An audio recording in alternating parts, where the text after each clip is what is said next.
몸 어디가 아픈지 설명하기 어렵고 검사에서도 특별한 이상이 보이지 않는 통증이 있습니다. 바로 만성 통증입니다. 만성 통증은 전 세계적으로 성인 5명 가운데 1명이 겪는 질환으로 알려져 있습니다. 병원을 찾는 가장 흔한 이유 가운데 하나이기도 합니다. 하지만 이 질환에는 큰 어려움이 있습니다. 통증의 강도를 체온처럼 객관적으로 측정하기 어렵다는 점입니다. 대표적인 사례가 바로 섬유근육통입니다. 섬유근육통은 몸 전체에 광범위한 통증이 지속되는 질환입니다.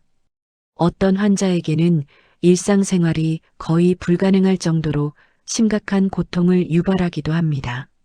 하지만 환자마다 통증의 양상과 강도가 다르고 명확한 원인이 밝혀지지 않아 진단과 치료가 쉽지 않습니다. 이 때문에 많은 환자들이 자신의 고통을 제대로 설명하지 못하거나 이해받지 못한다는 심리적 고통까지 함께 겪고 있습니다. 이러한 문제를 해결하기 위한 새로운 연구 결과가 국내 연구진에 의해 발표됐습니다.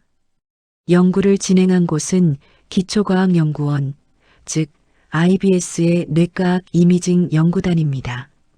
연구팀은 개인마다 다른 통증의 강도를 뇌 영상 분석을 통해 객관적으로 측정하는 기술을 개발했습니다. 이번 연구를 이끈 인물은 뇌과학 이미징 연구단의 우충환 부연구단장입니다. 연구팀은 충남대학교의 조성근 교수와 공동 연구를 진행했습니다. 연구 결과는 지난달 국제학술지 네이처 뉴로사이언스에 발표됐습니다. 이번 연구의 핵심은 기존 연구 방식과 접근법이 다르다는 점입니다. 그동안 통증 연구는 여러 환자에게 공통적으로 나타나는 뇌 반응 패턴을 찾는 데 집중했습니다. 하지만 이번 연구에서는 오히려 반대로 접근했습니다. 각 환자에게 나타나는 고유한 뇌 패턴을 분석하는 방식입니다. 즉, 통증을 평균적인 패턴이 아니라 개인 맞춤형 패턴으로 이해하려 한 것입니다. 연구팀은 이를 위해 환자들의 뇌 활동을 정밀하게 분석했습니다. 사용된 장비는 자기 공명 영상 장치, 즉 MRI입니다. 특히 뇌 활동을 측정하는 기능적 자기 공명 영상, 이른바 fMRI를 활용했습니다.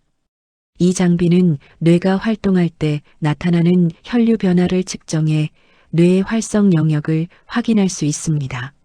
하지만 연구 과정은 매우 쉽지 않았습니다. 환자들은 MRI 장비 안에서 2시간 이상 움직이지 않고 촬영을 받아야 했습니다. 이 과정을 20번 이상 반복해야 했습니다.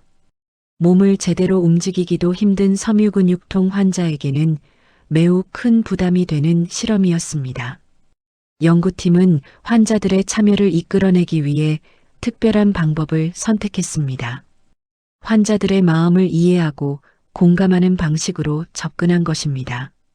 연구팀은 환자들이 모여 있는 온라인 카페에 연구 참여를 설명하는 영상을 직접 제작해 공유했습니다.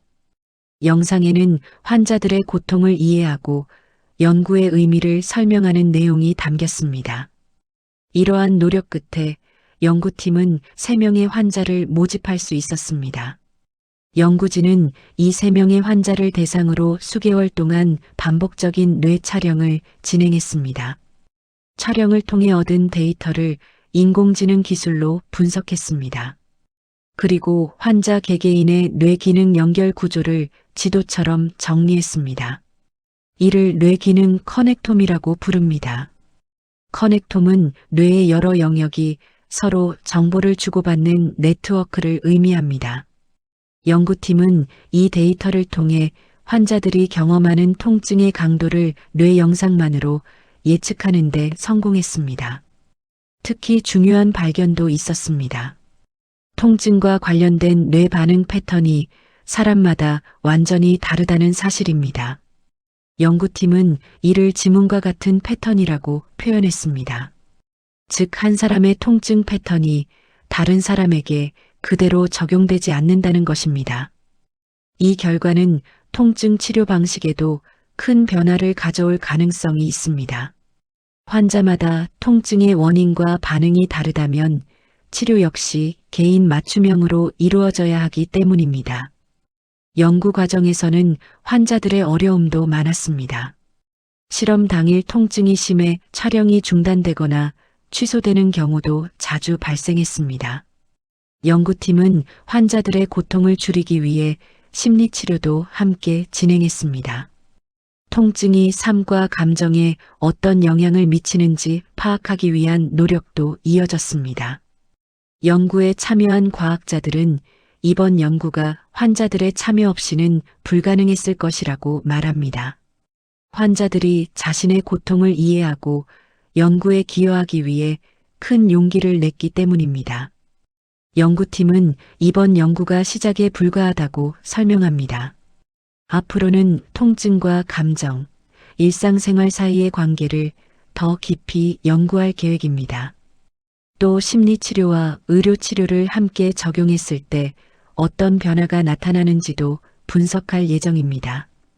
연구를 이끈 우충한 부연구단장은 이번 연구의 의미를 이렇게 설명했습니다. 지금까지 만성 통증은 보이지 않는 고통으로 불려왔습니다. 하지만 이제 뇌 영상을 통해 통증을 비교적 객관적으로 측정하고 수치화할 수 있는 가능성이 열렸다는 것입니다. 이 기술이 발전한다면 단순한 진단을 넘어 환자 개인에게 맞는 치료법을 찾는 데 활용될 수 있습니다. 또한 미래 의료의 중요한 흐름인 정밀 의료, 즉 개인 맞춤형 치료 시대를 앞당기는 데도 기여할 것으로 기대됩니다. 눈에 보이지 않는 통증을 과학으로 이해하려는 연구. 그 시작에는 자신의 고통을 연구에 맡긴 환자들의 용기와 헌신이 있었습니다. 그리고 이 작은 연구가 앞으로 수많은 만성 통증 환자들의 삶을 바꿀 수 있을지 주목됩니다.